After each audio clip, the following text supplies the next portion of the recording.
get through tomorrow and start our vacations. So.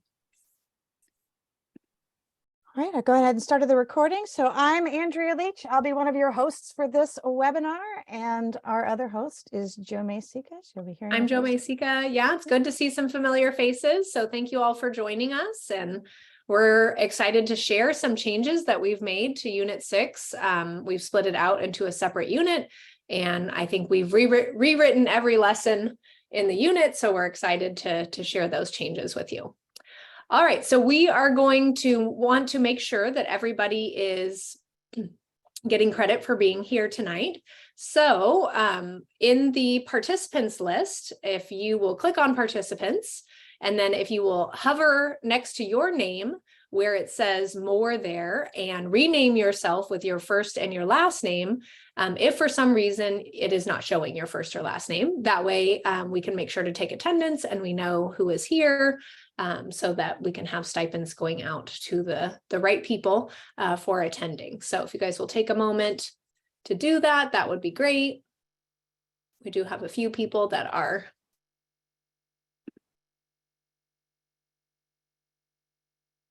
Yeah, because we want to make sure that all those stipends don't go to, Apple. They have enough money already. Why don't you go ahead and move on? Since most people can just look it up in the slides if they need to. And then, of course, also in addition to getting paid for the $50 an hour for attending the webinar, you want to make sure that you're registered for the webinar. So if for some reason you think you maybe are not registered for the webinar, the link is right here. You can click on that link and you can register for the webinar. And we're coming to the end of March now. And so that's when one of the cycles is going to close, the January through March one, and then they will be issuing payments. So again, if you think you're not registered for the webinar, go ahead and click on that link and make sure that you register, and also make sure that your name is showing in the participants list so that we can A, know that you registered, and B, know that you were present for the webinar. So. All right, a little icebreaker here to kind of get us started. So we are on the eve of spring break, and I don't know about all of you, but I really need a vacation. I'm sure you all do too. So I would love to hear in the chat, what are we most looking forward to recharging our batteries and hopefully getting ourselves ready for, the last quarter and little bit of the year. So if you want to take a moment to share something you're looking forward to over spring break, that would be great. Sleeping in, yes. Oh, New Orleans, wonderful. Yeah. Visiting Washington, great. Beach, always a great destination. Oh, hiking the 10 waterfalls. I've done that before. That's great. Camping, great. Doing nothing. That sounds awesome. Yeah.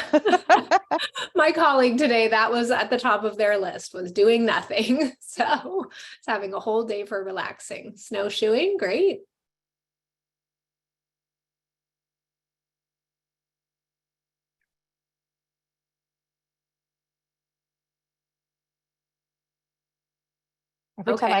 Every time I publish the link to the slides, another person joins us. So I'm just going to keep doing it. Of course. I was going to say, my family, we're looking forward to going to Mexico, and I am looking forward to some sunshine and being able to wear shorts and spending time with my family and doing some fun things while we're there. So hopefully everybody's going to enjoy their spring break, and we'll all come back recharged and ready to face that last quarter. All right, the other thing that we have a link to on this slide, this is an idea capture document. And so if you've attended the other webinars, then certainly you've seen these, but this is just a great place to, if you click on that link, it'll take you to this idea capture tool. Just questions, maybe questions that don't need to be immediately, you can put there. We might be able to, get back to you through email a little bit later. Suggested improvements or resources, all of the things that we're going to be sharing with you today are actually new. We've, revamped them, rewritten them because we've split this unit out. But if you have other, suggestions for things that are similar, we would appreciate you sharing those. So that is the parking lot. Get back to our slideshow here. And so I think that was it on that slide. So now as we go to the unit planner, the best way to access all the unit planners is through the Patterns website. And so the link to the Patterns website is right here. And so when you click on that link, it should just take you to the homepage of the Patterns website. And so this is where you can really access all of the different curriculums, physics, chemistry, and biology. But tonight we're here for Unit 6, so we want to hover over the chemistry, and then we want to scroll down to Unit 6. That's going to take us to the stoichiometry page. And then there's two links here. The one at the top is for the in-person planner. That is the one that we are going to be talking about today. And then there's also a link to the distance planner, right? So probably want to open up that in-person planner. And again, we've split Unit 6 out as its own, stoichiometry out as its own unit. And so previously it was combined with Unit 5. And so, we've rewritten the whole unit with all of the different lessons and task sets and such. So that's hopefully what we should be looking at, this Unit 6 stoichiometry patterns chemistry. Okay, so at the top of our Unit 6 planner, we have key vocabulary, we have interactive notebook. I'm going to be completely forthcoming and say that the interactive notebook and the printable packet still need to be updated. We've spent a good part of the last 4 to 6 weeks rewriting these task sets. And so now we still need to go back through and update that both in the notebook and the printable packet. So that has not been done yet, but it will be updated. And then the general whiteboard meeting notes are linked there, as well as the claim evidence reasoning outline. These are things that you kind of see at the top of each of our unit planners, and then also a link to the rubrics as well. So those things are all at the top here. And again, the printable packet and the Unit 6 notebook still need to be updated to reflect the new work that we have done on this unit. So, all right, the unit objectives here. So we are using mathematics and computational reasoning because, again, this is stoichiometry. And so we want to think about helping students to kind of go between what they can measure, mass and volume, and then relate that to atoms or molecules or particles because those are so small, and all keeping in the idea that, of course, mass is conserved during chemical reactions. So in the previous unit, during Unit 5, students would have been focusing on predicting products of chemical reactions, balancing those chemical reactions, and that is leading us to where we are now, which is using those balanced chemical reactions to go ahead and be able to predict the amount of reactants and products using stoichiometry. So we've changed up the anchoring phenomenon here and also the unit essential question. In the previous unit, it is really centered around air quality and water quality. And so, stoichiometry is a process that can be used for a wide variety of different chemical reactions across many different industries. And so we're going to see that a little bit in the Unit 1 opener, but some of the different industries that it can be applied to are vehicle manufacturing and use of vehicles, agriculture, rocketry, healthcare, culinary. And so in some of the assignments, you're going to see a wide variety of ways to apply stoichiometry or what the students are learning. And then in other situations, we're going to kind of narrow down and focus really more on the automotive aspect and doing calculations around automotives. Most of our students are either have just gotten their license or maybe thinking about getting their license soon. So we feel like focusing on cars is maybe something that's, at the forefront of their mind. And so hopefully that is going to increase engagement. And so, of course, why are we doing these stoichiometry problems? Well, we want to maximize the product that can be made with the minimum amount of reactants, right? So that way we're eliminating waste. And, as far as companies are concerned, then, they're making the most profit that they possibly can. So that brings us to our unit essential question, which is really just about how can we calculate exact amounts of reactants and products needed in chemical reactions. Corporations don't guess on these amounts. They certainly want to be precise in those amounts to make sure that there's no waste and that they're making the maximum amount of product. And so this is part of the NGSS performance expectation, HSPS 1-7. And I've linked that at the top, but I've kind of tried to pull out the most essential information out of that performance expectation that we need. So remember, this performance expectation includes what would have been covered in Unit 5. So predicting products, balancing chemical reactions, those types of ideas, but then also it covers stoichiometry as well. So tonight we'll be focusing a little bit more on the ideas in the performance expectation that have to do with stoichiometry. So, the standard itself says that it wants us to use mathematical representations to support the claim that atoms and mass are conserved during a chemical reaction. But in this piece for stoichiometry, we're really focusing on kind of that, doing the math, outside of the balancing of chemical reactions, but really doing the mathematical part of chemical reactions, representing chemical reactions in a quantitative way and making sure that we are engaging with phenomena that would be real world applications of, doing these types of mathematical calculations. And then our cross-cutting concept here is energy and matter. So, we will be mostly looking at open and closed systems, I think, in this case, as we're looking at the different types of problems and types of calculations that students are doing. This unit culminates in an airbag engineering. And so obviously that's a closed system, but then we're going to be looking at other examples where there's an open system as well. And then for chemical reactions, we want to keep helping students practice those skills of, balancing chemical reactions, predicting products, identifying types. We know that you don't always learn everything and get everything the first time that you're exposed to something. So I think the more times that students can practice that and have exposure to that, the better. I think I heard somewhere at some point in my career, it really takes 7 times of being exposed to something before it, really sinks in deeply. So just keep coming back and circling back to those ideas as we introduce new ideas as well. And so then this slide is really talking to us about the kind of stoichiometry and, mole conversions portions of the evidence statements. So I went through the evidence statement. I kind of pulled out, the pieces that I felt were most relevant and most important to this unit. So, students are identifying quantities of reactants and products in a chemical reaction in terms of atoms, moles, and mass. They should be able to convert between atomic and macroscopic scale in the analysis, right? So grams to moles, moles to grams, maybe grams to moles to atoms or molecules, right? Making those conversions is usually our first step in moving towards stoichiometry. And then given a chemical reaction, students should be able to use their mathematical skills to be able to predict the amount of atoms for the reactant versus products. That could also be molecules. As we know, we really don't have a lot of tools to measure atoms and molecules, so it's more likely that we'll be measuring reactants and products on a balance in grams or, with the volume in liters. So, just helping students to go back and forth between all of these different ways that we can measure and count atoms is really the focus here.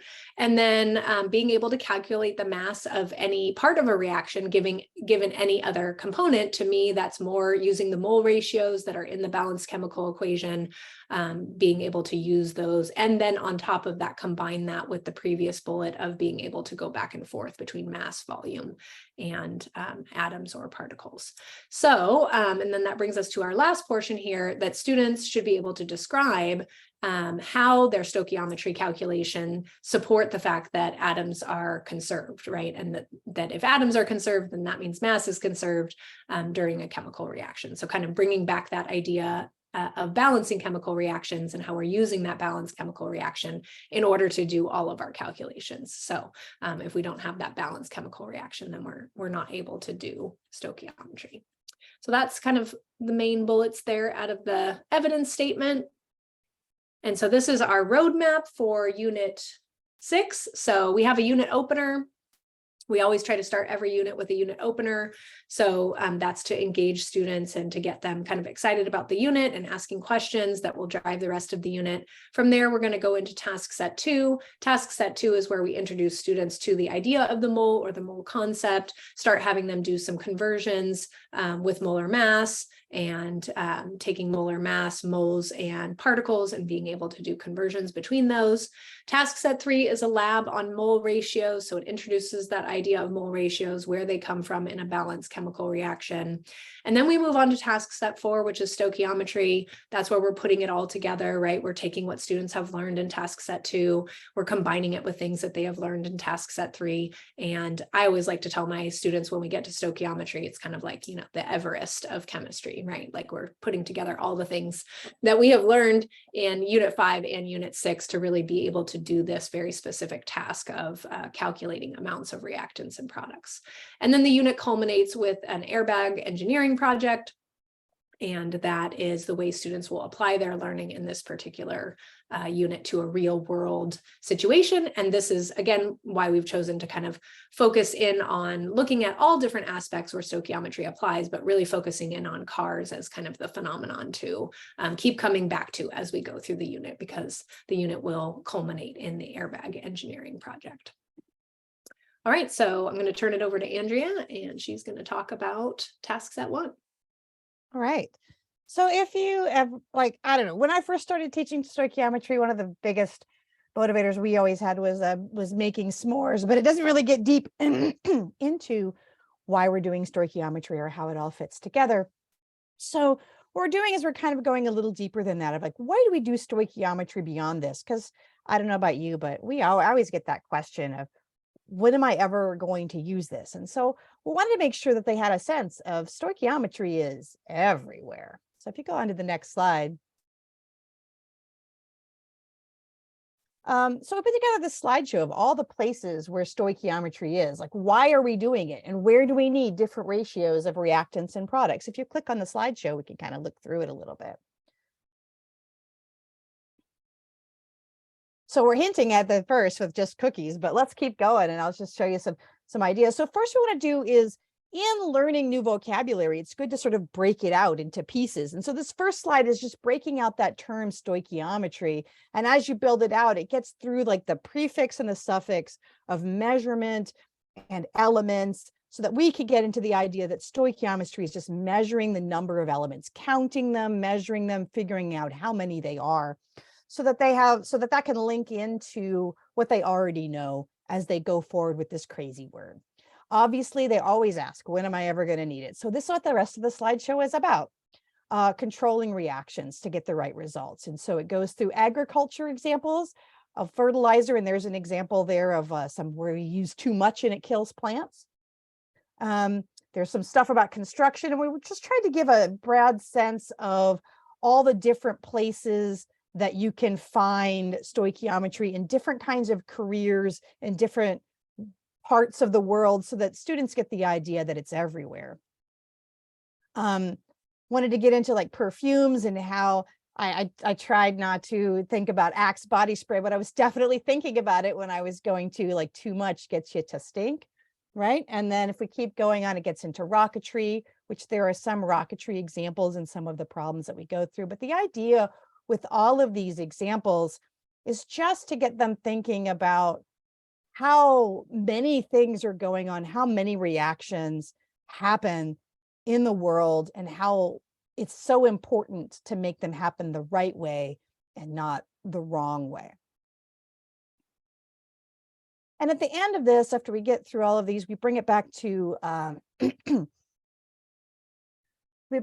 cars and the chips that are in cars. If you go back to the very end, just go down a few more slides.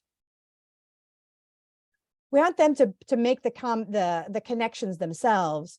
So going in there and talking about, like, hey, we can't count one atom at a time. You can't even count one screw at a time and really make it work for a business. When you get into anything where you're making any business where you have volume, you need to be able to do it in a different way. And so if you keep going to the next slide, we want them to think about an example of where they have something that matters. This is kind of creating sort of driving question board of, what is it where the amounts matter to you? And you can share that with the class. And then we go on to the next slide of, here are some examples that were given in this slideshow, and you can alter these if you think that there are other ones, to say, like, hey, pick one of these tasks that we've talked about. What do you need to know? And the idea with the what you need to know, you want them to start grouping the questions together of what you would need to know into some ideas of how this is going to be covered in the unit. So ideally, they're going to need to know how much they start with, what ratios of things that we need, and how much do we need to end up with. And that's these 3 groups of pieces that we're doing through the rest of this unit.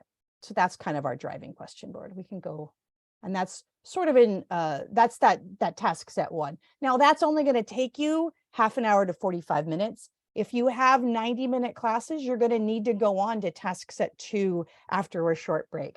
If you have 45-minute classes, then you can start this next thing after the driving question board in the next class. But this is what we're doing there, is we're doing this driving question board about where you give people Post-it notes, they generate questions, and they put them all together so that their questions are driving the unit, not you telling them that these things are important. The key takeaways from this, we want them to go, hey, stoichiometry is everywhere. It's not just this thing we make you do in this class and then you can forget about it later. And that if you have too much reactants or too much products, problems can occur in lots of different places. And then the last thing is that we have to use this new thing called a mole because atoms are too small to count. So that's kind of where we're going through, is what we want to get from that. And I'll turn this back over to Jemay, I believe. Yes, so now we're on to task set 2. And so again, task set 2 is where we're introducing students to the idea of the mole. And so the essential question in this task set is, how do we count atoms, right? If they're too small for us to see and we can't really count them, then how do we do that? And so the phenomenon for this lesson is that atoms and molecules are really small, so we tend to have a lot of them. A mole is a way that we count them, right? A lot of us have introduced, when we've taught stoichiometry in the past, that, you know, a mole is similar to a dozen, right? It's a way to count a larger number.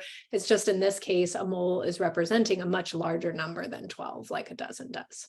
So our practice in this particular lesson is, of course, we're focused on mathematics and computational thinking because we will be doing a lot of conversions between the mole. And so this is CK12's mole roadmap. We started using this at our school during CDL, and we found that students really grabbed onto this image and liked this image because the mole's kind of at the center here. But what's kind of unique about this image is it kind of shows you, oh, well, if you're going from moles to mass, okay, it shows you the ratio of how to set up the ratio with molar mass on top and mole on the bottom. And then it shows the reverse going in the other way. So students have really enjoyed using this over the last couple of years, and it's a really helpful tool for them. So you will see it kind of coming up again and again as we work through the remaining task sets. And then cross-cutting concept is scale, proportion, and quantity. Obviously, we're focusing on what is that, you know, concept of a mole. How do we wrap our brains around it? We have a nice TED video for students to kind of start to wrap their brain around really how big a mole is. I don't know that we can really, you know, conceptualize what a mole is, but it gives a lot of examples for students to at least start thinking about how large of a number that is. And then again, disciplinary core idea here is predicting chemical reactions. So the lesson here starts out with having students conceptualize what a mole is. And so this was the TED video that I was talking about earlier that gives lots of different examples of what a mole is. And so it's a great watch for students. It's a great introduction. It kind of helps them visualize what a large number the mole really is. And then optional here to review scientific notation. So if you feel that your students have not gotten that before, or if you feel like they need a refresher, there's some slides built into this particular task set that can help review scientific notation. I find that it's just one of those skills that I am teaching constantly throughout the year. And again, you know, as we were talking earlier, the more times kind of students, we come back to it and we teach it again, then eventually that's going to sink in. But I have noticed that definitely for most of my students before they enter chemistry, they really haven't worked with numbers all that much in scientific notation, maybe a little bit in middle school, but certainly not with numbers as large or as small as we're working with in chemistry. So that might be beneficial for your students. And then the next step would be to teach students how to use the periodic table to find the molar mass of the substance, right?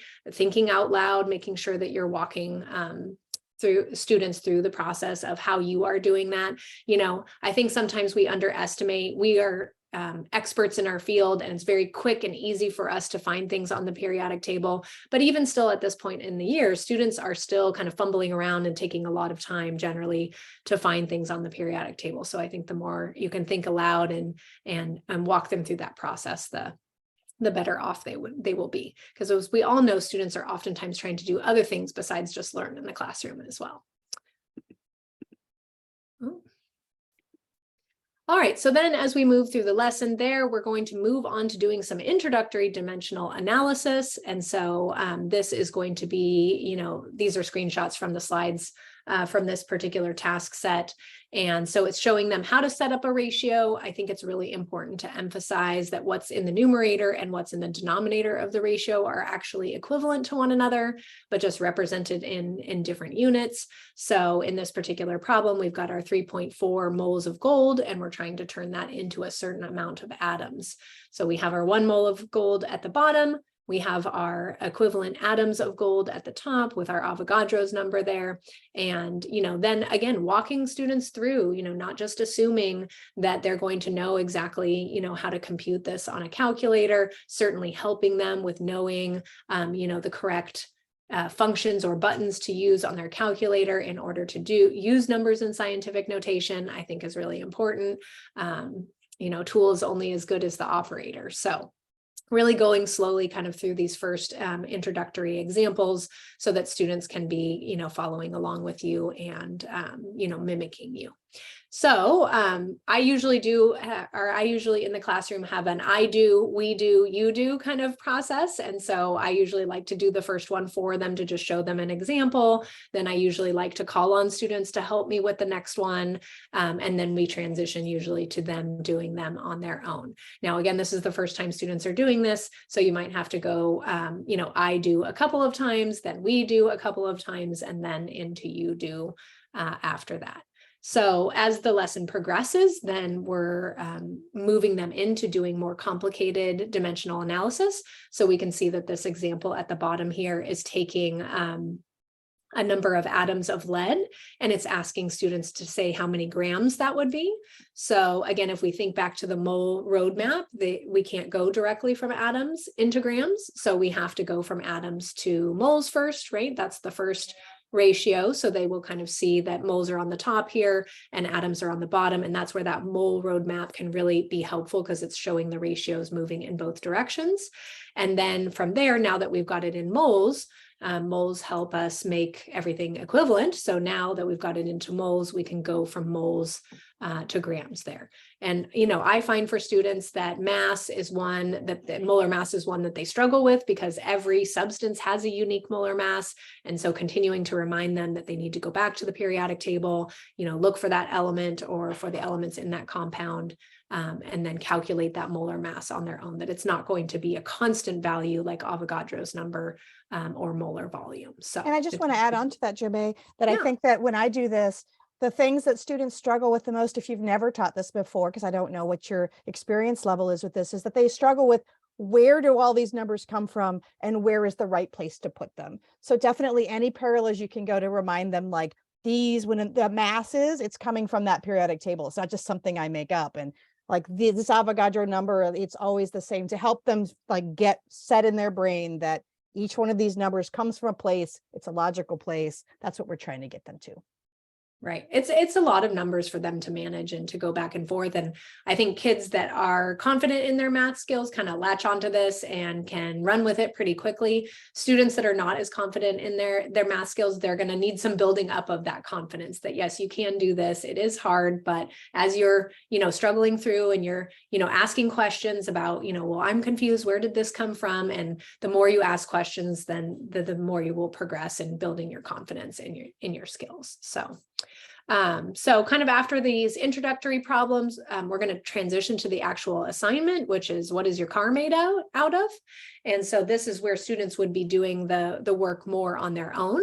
And so this is a screenshot of the assignment. So it's showing all of the different elements that would go into making our cars at the top there. And then students are doing a sort there where they're sorting from the least amount of mass to the most for their elements. And they're going to come back at the end of the assignment and then do a sorting again. And it actually has them sorting it into a different order at the end and asks them to comment on why that is. But in each one of the problems here, they are going to be, you know, taking the element that happens to be a part of that car. As we can see in the bottom, it starts with aluminum, giving an aluminum as an example, taking the amount of grams of aluminum that we would find in the car, converting that into moles, and then taking the moles and turning that into atoms. So lots of opportunities for them to practice here with different elements, calculating different or looking up different molar masses. And then this transitions them at the end, because all of these are elements that are found in the car.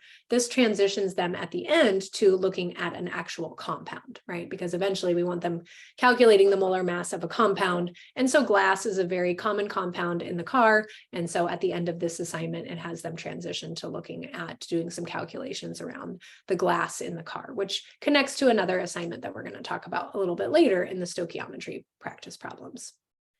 So what are the key takeaways from task set 2? So first of all, atoms and molecules are too small to count. I always tell students it's like going to buy lentils at Winco. You know, you probably don't want to have to buy them one at a time, or, you know, price them one at a time. It's probably better if we buy those types of things by mass, and then there's a price per ounce or price per pound. That makes it easier for us to check out, and also easier for the person that is checking us out. So, you know, that's a really main idea that we want students to grasp onto here, and that we want to be able to then use the mass, use the volume to go back and forth between those things that we can measure very easily, and being able to tell how many particles are in something, which is not something that we can measure very easily. And then another key takeaway is that when we have a mole of a substance, it's equivalent in particles to any other amount or to any other substance, right? And so that's really, I feel like that's another point of confusion sometimes for students, is like, why do we keep turning everything into moles? Well, moles is the only time where we can say, well, if we have a mole of sugar and we have a mole of salt, then we have an equivalent amount of particles to one another, right? And so that's why we're always going back to the mole. And as they will find out later on, you know, the moles are what are represented in our coefficients in our balanced chemical equations as well.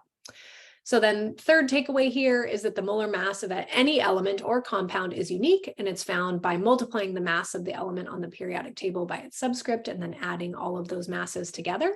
So again, the more students can practice, the more students can hear you thinking out loud about where you're finding the masses and how you're getting to that total, the better. And the last takeaway is that molar mass can be used to turn mass into moles, which can then be turned into particles. Really, that's what they're doing a lot of practicing with in this particular task set. And I just want to, as we're moving on into mole ratios, I want to point out, so Mike Randall put out something in the chat about the XKCD sort of article. It's kind of a fun, irreverent take that helps people kind of get a sense of moles. And sometimes if your students are still struggling with wrapping their brain around it, a fun little cartoon-like article might help them out. So check that out if you think that would be helpful for your students. He wrote about that in the chat. And if you just search mole of moles XKCD, you'll find it right away. So the next task set that's up is the mole ratios. So it's the same cross-cutting concept and disciplinary core ideas that we've been focusing on for the last task set, which is scale, proportion, and quality, and predicting chemical reactions. But what we're changing out here is the practice. We're going into carrying out investigations. So we're doing a lab so that they can kind of figure out what is the ratio of products to reactants. And the idea behind this for this ratio is we want them to get more of why are we putting things in moles, because everything is in mole ratios. It's not in some other kind of random ratio. Let's go ahead and go to the next slide. So students are introduced to a chemical reaction in an airbag and asked to make a wild guess about what is going on there. Go ahead and click. And the airbag reaction is based on sodium and nitrogen. And we're doing a very similar sort of reaction and figure out like what happens if we mix them in different quantities? What happens to the amount that's left over? So we're looking at basically they get to play around with how much of each reactant and product they go to figure out what happens to their reaction. Okay. So they make their wild guess, which is what we do in all of our patterns labs. They draw a bar graph hypothesis with ratios of vinegar to baking soda to explain like what they think is going on. So these numbers at the bottom of the x-axis are our ratio of vinegar to baking soda. And the top is like their volume, and we're looking for how big are we going to make the amount of gas that we're producing. So we're trying to figure out what can make the most carbon dioxide from this decomposition reaction of the carbonic acid. So the baking soda and the vinegar react to make carbonic acid, and then that decomposes to make that CO2. Okay. So what they do is students make mole ratios based off of 0.005 moles of vinegar. So they always start with the same amount of vinegar, and they vary the amount of baking soda that they're going to add to it. And the idea that they want to do is you want to have some ratios where you have more vinegar and less baking soda, and you want to have some ratios where they have more baking soda and less vinegar. And we want to make sure that they also do the 1-to-1 ratio, so that kind of gives them a pin in the middle of what happens if they're equal. And to give them a little more feeling of making this their own reaction, we're not setting what those ratios are. They actually seem to have a little more fun if you say, pick a ratio you want to try. So somebody might go, 1 to 10, and someone might go 2 to 3. Like, they'll have people who do different amounts, and then they can all compare what they got with each other. And what they do is once they mix it, they're going to react their baking soda and vinegar in this Erlenmeyer flask, and then with a stopper and a glass tubing that goes through the water to a graduated cylinder or some kind of graduated gas tube. I have really big ones that are like 50 mil, but you want a sort of a smaller one. You're not going to make a huge amount of CO2 with the amounts that you're doing. And it's going to be filled with water completely. And then as the gas bubbles out of your reaction, that gas will come through and bubble into the space underneath your test tube, and it'll displace the water. So this is just a standard displacement measurement for gas that they might do later when they do an AP lab as well. And then they're going to see like how much gas do they make, and then they're going to test what happened in their Erlenmeyer flask to see, is it basic or is it acidic, to see, do I have excess baking soda or excess vinegar? And then they can discuss and compare all of their different reactions with each other to figure out what is the best ratio. And what they should come out with at the end is that best ratio matches the ratio that's from the chemical equation. And the idea is we want them to solidify in their brain that the ratio of ingredients in moles, when it matches that balanced chemical equation, everything reacts. And that's the most efficient reaction. And if you do any other ratio, you're going to have too much products or too much of one reactant or too much of the other reactant, of whichever one is not in that ratio. So here is some sample data that students gave. We have them do a whiteboard meeting on this. At least Christie's had them do it, and they can draw out like what their mole ratios are, what happens in there. You can kind of see how the amount of gas kind of goes up and sort of plateaus. Then they kind of give their evidence and reasoning, and then they can go explain what's happening there. And yeah, so that's sort of a student example of what's going on. The key takeaway is there is an optimal ratio of reactants that produce the maximum product. That optimal ratio means you don't have more of one reactant or the other. You have just as much product as you can make, and that matches the balanced chemical equation. And so hopefully this will outline why we need to do grams to moles and then go to the balanced equation and then back to grams and moles. Because I know that with my students, sometimes they struggle with, why am I making this shift? I can get grams to moles, I can get mole ratios, but as soon as I stick them together, they start to make no sense. And so this lab is intended to try to get them to see why we're doing things the way we do when we do stoichiometry. All right, and then we can go on to Jomei, back to stoichiometry.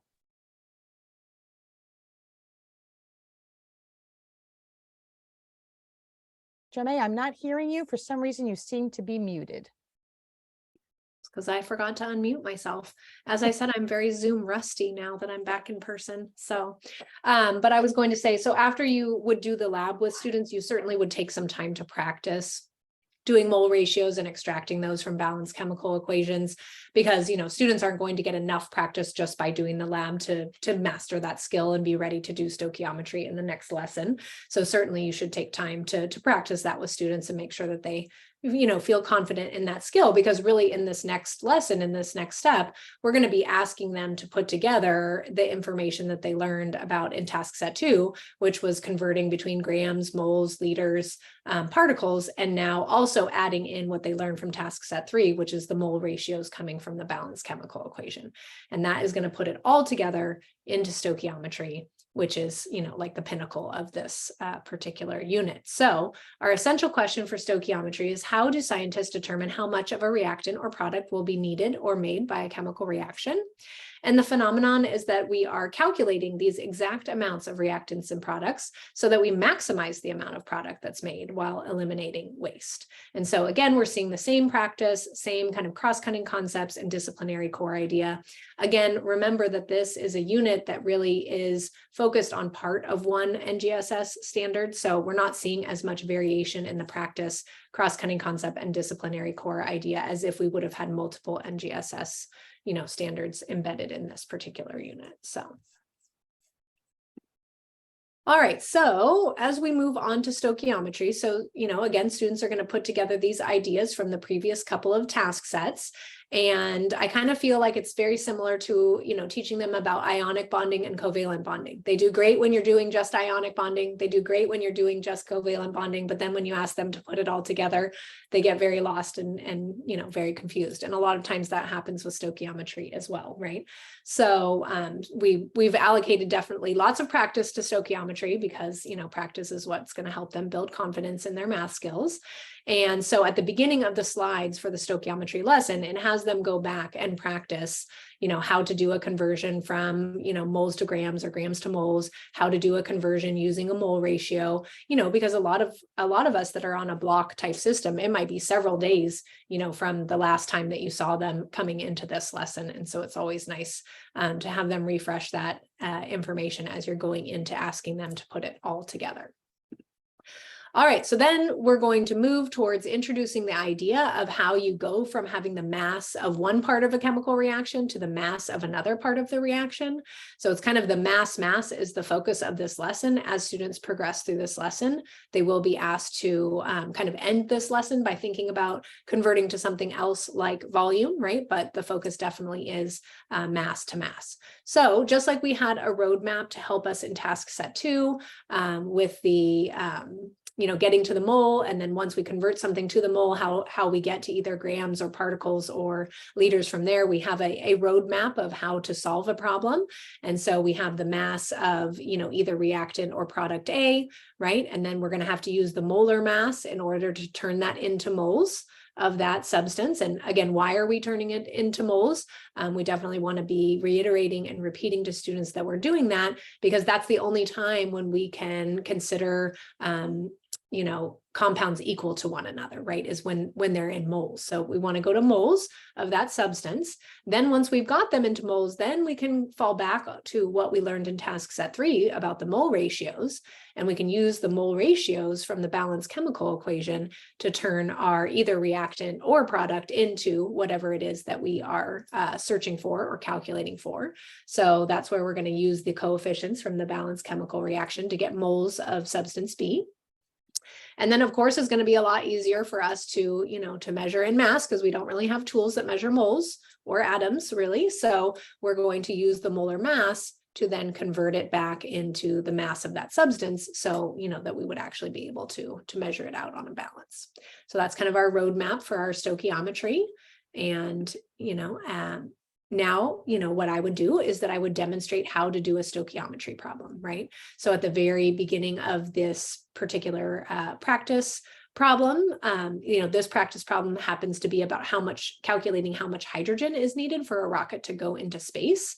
And so again, I would be thinking out loud, you know, walking through that mole series of conversions about like, where am I finding the molar mass from? There's a lot of scaffolds built into the beginning part of this lesson. And as you move through the lesson, as you move through the practice problem, it slowly starts to remove some of those scaffolds away. So, the intent is, of course, for students to build up their confidence. But again, if we never remove the scaffolds, then they're going to become dependent on those scaffolds. So we do want to slowly remove them away so that students eventually get to the point where they can do a stoichiometry problem on their own. We would show them how to do the first problem, right? I do, and locating the essential information and filling that out. And I'm going to just jump over to that task set here for a minute so that I can show you what I really mean. So in the unit planner here, if we go down to task set 4, this would be day 1 of stoichiometry. So we would be working on the introductory practice problems. And so here we see the roadmap here. It's introducing this equation that students would need to use in order to calculate the amount of hydrogen that the rocket needs to go into space. And so, we want students to kind of follow 3 different steps here. We want them to first develop a plan for how they're going to solve the problem. Step 2, we want them to gather all of the numerical information that they are going to need to solve the problem. So you can see here that we have 1 mole of water. What would that be equal to in grams? So they're using the periodic table, to find that out. You're walking them through in this first example. We're looking for the mole ratio here. That's going to come from the balance chemical equation. And then we're also going to need the molar mass of hydrogen as well, right? So having them gather all of the information that they need so that it's right in front of them when they go to solve the problem. And then the last step is to actually put it together in, the train track method or in the ratio method so that they can actually take their grams of water and eventually convert it into grams of hydrogen. And so this practice problems right now set is set up using the equation editor. This is all in the equation editor. We will make a, written version of it as well, if you feel like that would be more beneficial for your students. But one thing I want to point out is that right now what we're doing is we're providing them with all of the units and we're providing them, with the substances. And so really they're taking the essential information that they gathered in step 2 and they're filling it in the question marks here, right? So it's very heavily scaffolded at the beginning of the problem set here. And again, this would be the one that you would be going through with them and really doing with them and then thinking out loud. And so then as you move to the next problem, so the next problem is about the fact that, once the astronauts are in space, they're eating food and they're doing cellular respiration. And so that's going to, create a lot of carbon dioxide. And that's going to be problematic because in the problem after that, they're going to have to figure out how to, use stoichiometry to remove that carbon dioxide from their living space so that it does not become toxic.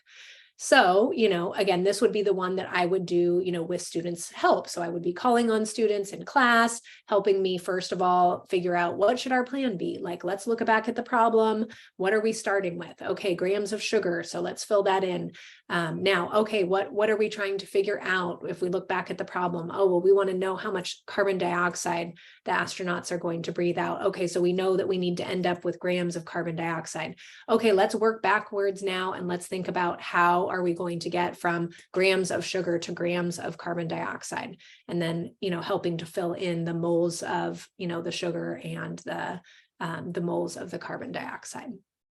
Then again, calling on students to help you fill in this second part. Now we need to gather all of the information, right? So let's get all of the pieces of information that we need from the periodic table, from the balanced chemical equation, so that we will, know what we need to do to start. And so now you can see that the scaffolds have changed a little bit because now the units are there, but the substances aren't there, right? So there's 2 sets of question marks for students to fill in. They need to fill in the values and they also need to fill in the substance. So, again, it's removing some of those scaffolds. In the next problem, this is hopefully when you would start handing it over to students to be doing more of the work. But again, it's removing some of those scaffolds, but the stepwise solving of the problem is still the same, right? But this time they're working with a different type of reaction. This time they're thinking about how much lithium hydroxide that would need to be placed on the space shuttle to remove the carbon dioxide so that the astronauts, don't die from all the carbon dioxide that they are breathing out. So this one is very similar to problem 2, because it would be the first one that we're kind of asking students to, primarily do on their own. And then as we start looking through several of the other problems, we've got one on agriculture here centered around fertilizer. So now we're taking away from some of those scaffolds in the sense that it's not saying grams or moles anymore. It's just giving question marks. We see a lot more question marks in the gathering of the evidence that they need to fill in. So now in the kind of first step and last step, we've taken away the units there. And so that's going to progress all the way through the problem set, kind of until we get to the end. So let me just scroll down to the end where, the last problem here is really having them do most of it on their own. So they certainly can copy and paste from above or look back at previous problems, but that's the goal, is to transition them at the end to doing these steps on their own, developing the plan on their own, gathering all the information that they need on their own, and then calculating out their answer on their own. So that's kind of the first introductory, practice problem set. And we have 90-minute periods. So certainly I would expect to spend the whole 90-minute period working on this. And then we come back the next day, and then the next day, the problem set is more focused on vehicles, right? Because again, that's kind of that phenomenon that we're trying to come back to. And so I'm going to just click on that for a little bit and just give you a preview of what that looks like here. Let me zoom in a little bit. So we've got our mole roadmap, as you see, keep coming up over and over again. So this time, as we come back to this idea of stoichiometry and we're trying to apply it to cars, one of the best things that students can use their stoichiometry for is to inform their decision about what kind of car that they should buy. And so this is going to have them compare the fuel efficiency of a sedan, an SUV, a hybrid car. It's going to have them, find a make and model, find the miles per gallon. This is kind of fun because, again, students are really thinking about cars probably at this point. And even if they are not going to be purchasing a car themselves, they're dreaming about purchasing a car at some point in the future. And so then it's going to have them calculate out in these initial calculations,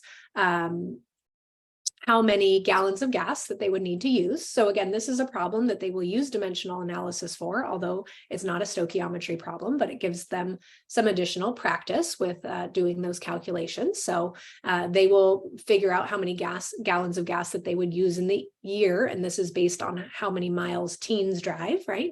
So it's centered around their driving habits. And then now we would go to the stoichiometry. And so this problem, again, is has lots of steps, but again, you would be, doing this with students at the beginning of class, really helping to refresh that information from the previous class period. And so then it presents them with the combustion reaction, which they would have seen in the previous problem set.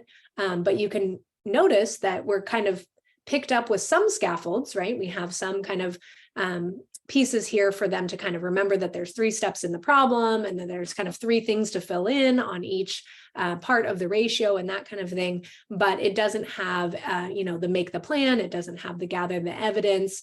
We're kind of moving now to the point of hoping that they've gone through those steps enough times that they know that they need to do those things without being prompted.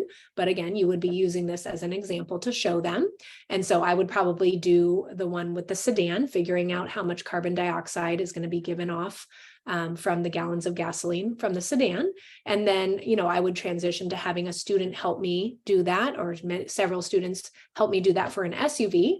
And we can kind of compare how many grams of CO2 are given off by those 2 different vehicles. And then finally, I would have them do the one on the hybrid. Now, in each one of these calculations, most of the steps are going to be the same, right? So again, repeating that, but just changing the amount of gallons of gasoline that they're starting with.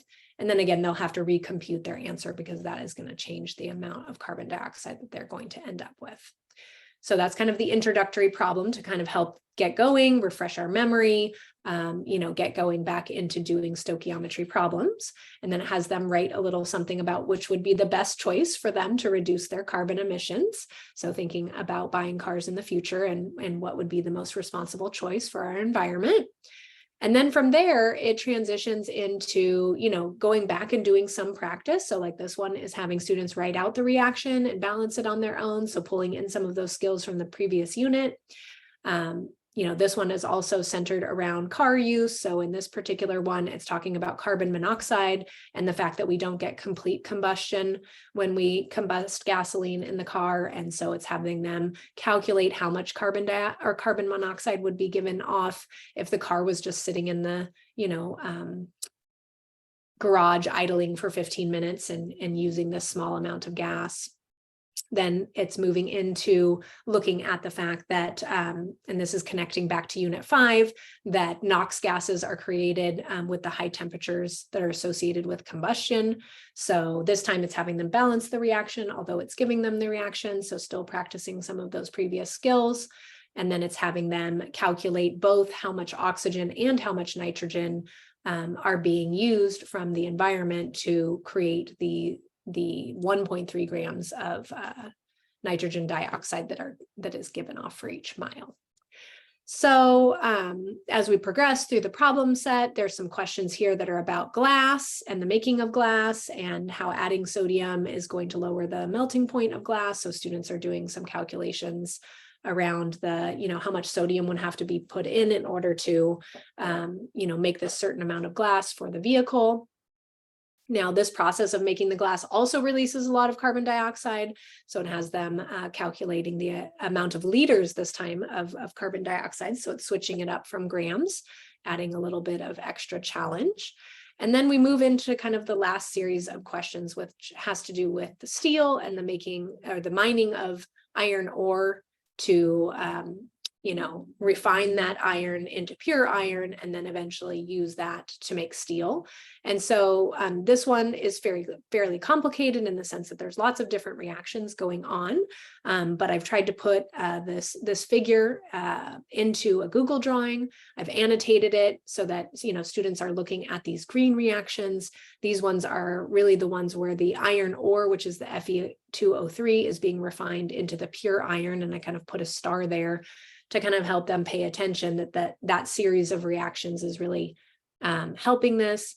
And then also when they're refining this in the furnace, they're also putting in carbon and they're putting in calcium carbonate. And the purpose of those ingredients is to produce carbon monoxide. And that carbon monoxide then goes on to be the reactant for the actual refining of the iron ore into the iron.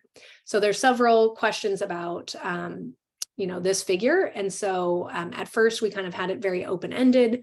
We felt like that was maybe a little too open-ended and that students needed a little bit more scaffolding since there are 3 different reactions that they would have to tackle using to solve this problem about how much iron ore would be needed to be mined out of the ground in order to make a sufficient amount of iron for the steel in a car. So we added several different scaffolds into this question where they are looking at the figure, writing out the balanced equation from the figure, then taking their, amounts and converting them into moles of iron oxide. And then they'd look at the next reaction, they'd write that out and balance it. Now that they have it into moles, though, they can move directly into the next reaction. So this is really just a mole to mole conversion in this next part. And same thing in this next reaction, the third reaction also, they can just do a mole to mole conversion. So, we've put in the scaffolds for that so that they know that they really only need to do one conversion. And then last, what they will do is that once they've got the moles of the iron ore that would have to be mined out of the ground, then the last step would be turning that, back into grams. But we really felt like if we left it open-ended and then they were going to have to do 3 mole to mole ratios, since they had not seen that before, that would be very difficult for them to kind of tackle on their own. So we split it out and scaffolded it into several different questions that lead them to the answer. And then it ends with having them, as we can see, a lot of carbon dioxide is again being produced in this process of the refining of the iron. So having students again return to this idea of how much carbon dioxide is being put into the atmosphere in liters this time, due to this refining process. So keep coming back to that idea again and again.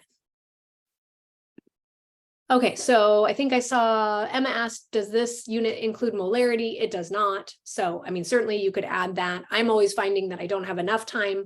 So I'm always feeling like I'm looking for things to cut, but certainly, you could add molarity if that is something that you feel that you have. It gets touched on a little bit in task set 3, but like I said, we don't really need to expect students to really get it from that at that point. Yes. So, I mean, we really just tried to keep this kind of the bare bones essentials of what you would need to teach to address stoichiometry. So that brings me to task set 4 and the key takeaways. So, for stoichiometry, the key takeaway is that we use mole conversions and the balanced chemical equations to calculate exactly how much of a reactant or a product is needed or can be made by a chemical reaction, and that it's used in lots of different industries. So students got to see a variety of different types of problems. So everything from aeronautics to agriculture, automotive, pharmaceuticals, food science. And that when a problem is solved correctly, one thing that I always am really focusing on is that the units should all cancel other than what is desired by the solution.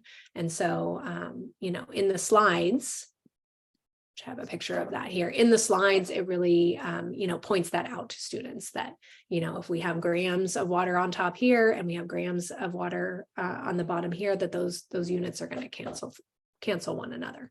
And then so if we've done the problem correctly, we really should be just left with the units and the substance that the problem has asked for. And so that's a good way for students to, not only think about number sense, does their answer make sense, but also do their units and their substance, does that match what the question was asking? If so, then that means that they have solved the problem correctly. All right, so that goes back to me. Now we talked a little bit about the reaction for the airbag engineering in task set 3, and now we're revisiting again in task set 5. Some teachers have used this task set 5 as their unit final. Other people write a test out to do this. But the idea here is that we're doing like systems and models and still talking about chemical reactions. We're once again going back to defining problems and carrying out investigations, because we're trying to investigate what chemical reactions do we need to do inside of an airbag to make it fill up without exploding or without having a squish against the steering wheel. So we're looking at how these airbags fill up quickly, and we're going to go start with looking at some background information around the criteria and constraints. That's that idea of like, hey, we need it to happen within a certain amount of time. We need it to have a certain amount of air. It needs to fit inside the space of the steering wheel. And then they play with a CK12 simulation to try different amounts of reactants and products and how it affects this sort of dummy that's on their computer. Then they looked at several different reactions, identify their type of reaction, because that came back from Unit 5 to just touch back on that. Then they write out the reactants and products, balance them, and then look at the stoichiometry to determine the amount of moles of grams of nitrogen and sodium that is formed to make the right amount.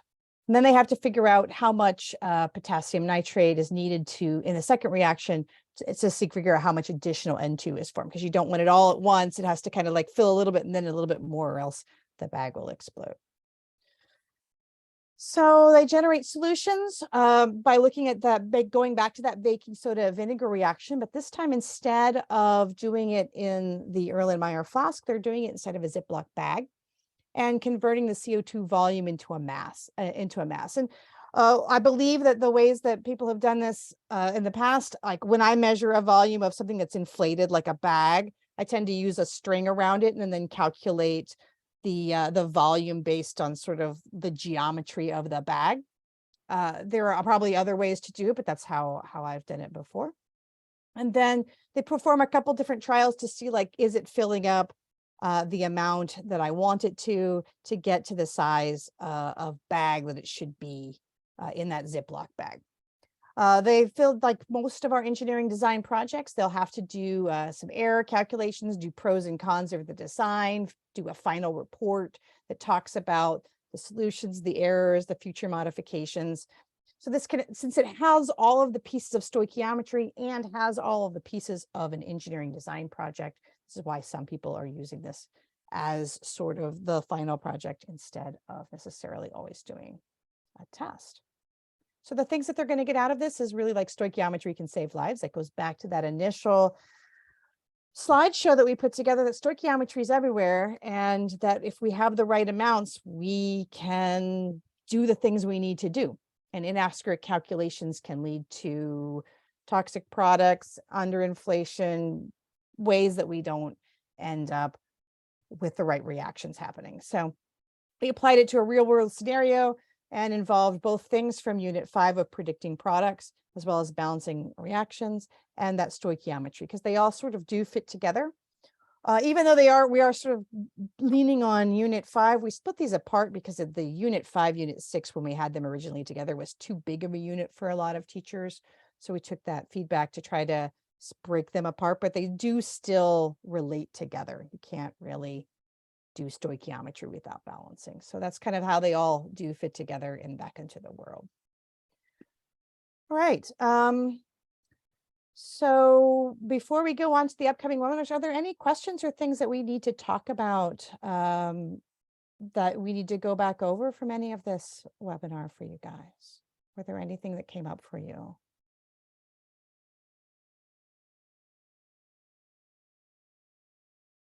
I know it's a bit of an information dump.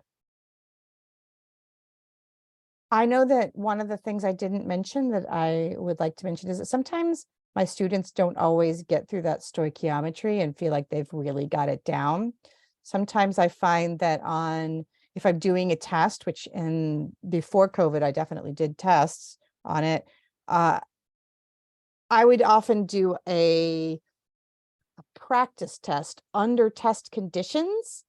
And anybody who passed that practice test, I would give them some additional like stoichiometry lab activities or things to do. And people who didn't pass the practice test, we use that to identify what they needed additional practice on. So were they struggling with mole ratios? Were they struggling with gram to mole conversions? Were they struggling with linking those two together? And I had different worksheets out that would help with that.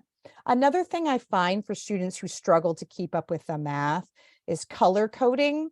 So sometimes if you're color coding, like here's my grams and here's my grams, that helps them figure out like how to put them together in the larger piece. The other thing, like I said earlier, is a lot of my students struggle with where do all of these numbers come from. So sometimes I would have them write out a graphic organizer that pointed to each number and where it came from. So like this first number, that came from my problem. That's my original amount. And then my first conversion from grams to moles, that it's always 1 mole they would write. And it's like that number for the grams comes from the periodic table. And that the mole ratio, I'd have them write some comment on there around that comes from the balanced equation. And that converting the other, so that once they figure out where the numbers come from, that helps. And then I would always tell my students, because we had cheap calculators, I don't know how good your calculators are, that as you're going through each one of those fractions, multiply by the top, divide by the bottom, then do the next, multiply by the top, and make a little zigzag pattern. And we would draw the little zigzag across so that they're always doing the multiply by the top, divide by the bottom, multiply by, and then even with those cheap $10 calculators from TI, it would get the right answer. Also, some students of mine, and I don't know what you're feeling like with that, Jome, I would, not everybody links everything together, and it is totally fine for them to do 3 different problems instead of linking them all together as one. And I see Jome, shaking her head. Yes, that is totally fine. And there's no shame in saying, I got to do my gram to mole conversion, write my answer out, then do my mole ratio, write my answer out, then do the last one and write it out. You're still getting the right thing. Just sometimes, and I even had some AP students that they had to do that to keep it straight in their mind. It slows you down a little bit, but it's not, there's nothing wrong with doing it that way. Well, and I was going to mention, also, hold on one second. I'm going to go back to the teacher's notes for TS4. So when I attended, I guess that was the year we had OSTA and NSTA virtually. That must have been the fall that we were home. I attended a session of a teacher that was doing stoichiometry in a totally different and novel way. And so, sometimes I think it's okay to present, or I think it is just generally okay to present to students that there are lots of different ways to solve math problems and that they need to find the way that works best for them. And so if you have a student that's really struggling with the, ratio or the train track method, I linked in here down at the bottom of the teacher notes here underneath the troubleshooting, that Eric Carlson calls this the factor or the scale factor method. And it really is much simpler, and you might want to give it a look and give it a try. And so certainly sometimes with students that are really struggling with that train track method, I might just, have them think about doing that in a totally different way. So that might be something that you want to look at and just want to have kind of in your back pocket, as a way to help students. And, I think that obviously the goal is that we would like every student to be able to do a mass problem. But like Andrea said, if they can get from mass to moles, and from moles of one substance to moles of another substance, and then back to mass separately, or maybe they can explain it to you. Sometimes with a student that's really struggling with doing the math on paper, I mean, I might just ask them, talk to them about it. And a lot of times students might be able to verbalize to you what they should be doing, although they have a hard time getting it down onto the paper. So that's kind of an option also, is to give a verbal assessment to students that you feel. And I'm glad you brought up. Go ahead, sorry. Oh, I was going to say, most of the time I find it's just students don't have confidence in themselves. That's really what it is. And so by talking to you, you can kind of nod your head and give affirmation that they're doing the right thing. And I was just going to add that in the teacher notes for this unit, there are different videos and other things that we have added in there. So definitely look through the teacher notes. In at the bottom, there'll be different ideas of what else can you do to support students. Here's a video where it talks about gram to mole conversions, where it tells where everything goes, so they can watch it 14 times and really help them figure out what's all's going on. Here's a graphic organizer to help them figure out what's going on, right? So, and if you need additional ideas of hey, I still need something, my students still struggle this way, we can add some more. I know that balancing equations, I had them play with Legos or Play-Doh just to get the hands-on. So we're putting a lot of those pieces in the teacher notes now. So it's easy to go through the unit planner and say, this is what I have to do. And then as you're what do I do with this scenario? That's all in the teacher notes, because that's for you to figure out, how am I going to do this a little bit better next time? Or how am I going to do it a little bit better for today? Let's go back to slide 41. And just to let you guys know, we do have thermochemistry. The date on that changed. We're going to do that May 10th. Part of that was we had spent some time trying to make sure that we had all the stuff together for this one, and we need a little bit more time to make sure we made that one as succinct. And also people aren't really there for thermochemistry yet. So that's going to be moved out. There's some additional webinars, putting theory into practice, building activities for STEM equity. And also, if you teach biology as well, I know many of you teach multiple subjects, that the biology webinar for Unit 6 is coming as well. And those links are live links that you can click on and register for those webinars as well.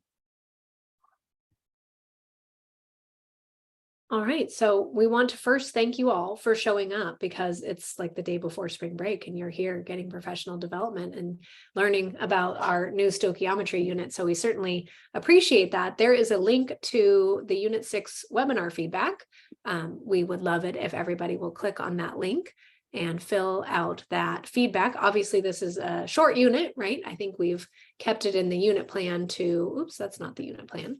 We've kept it in the unit plan to, just a short period of time here. We've got 1, 2, 3, 4, 5, 6, 11 periods if you do the full engineering project and do all of that. So it is a short unit, but we would appreciate feedback that you have on the unit, and about it being its own unit also, rather than included in on or with Unit 5. And so And after just that. another side note, this is all grant funded, and one of the ways that we ensure that we have the money to pay you to show up for these webinars is by the feedback that we get on these surveys. So please make sure to fill out the survey so we can keep the funding going to you. The link to the feedback survey is in the slides, but I'll just drop that in the chat as well, unless Jo May beats me to it. I can do it. Yeah. One of us will get there. Oh, she beat me to it. It's a race every time. Hey, Jo May, halfway through the webinar, my Zoom decided that I no longer wanted to be logged in. So Okay. I'm no longer a host and I cannot stop the recording. So if you would stop the recording, that'd be great. Okay, well, let's change that. Okay. So I think all we really need to do is just stop the recording if you can, or yeah. oh, now I'm a okay. co-host, so now I can stop it, hopefully. Now you're a co-host. Okay. Yes, now I'm a co-host and I can stop the recording.